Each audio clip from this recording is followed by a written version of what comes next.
मनोज जरांगे यांनी 22 फेब्रुवारी 2024ला माझ्यावर अत्यंत घाणेरडे आणि खालच्या थरातले म्हणजे गलिच्छ असे आरोप केले.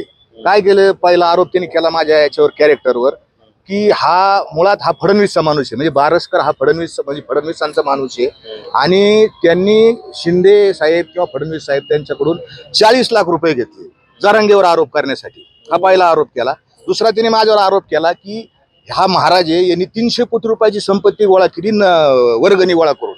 त्याच्यानंतर त्यांनी आरोप केला की ह्या महाराजावर विनयभंगाचा गुन्हा आहे आणि हा महाराज भोंदू बाबा आहे. असे त्यांनी 4-5 आरोप केले. 22 फेब्रुवारी 2024 आणि 26 फेब्रुवारी अशा 25-26 असे त्याचे आरोप आहेत आणि आपल्या सगळ्या मीडियावर हे आरोप उपलब्ध आहे.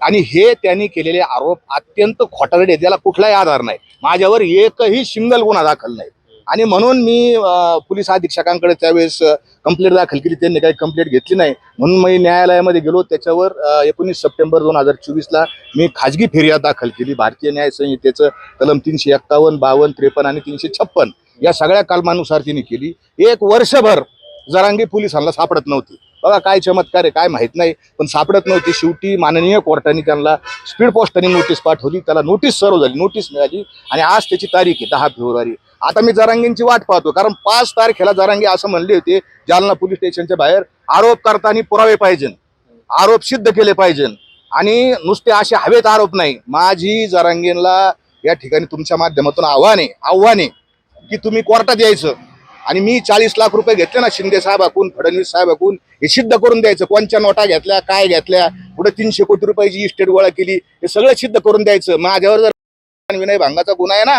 जरांगे, तर तिथं FIR आणून द्यायच्या, नाही तर कारवाईला सामोरं जायचं. आणि जरांगेंना आपल्या माध्यमातून एक सांगायचं, ही जरांगेशाही नाही, ही लोकशाही आहे. हे लोकशाहीचं राज्य आहे, कायद्याचं राज्य आहे, कायद्याने वागा.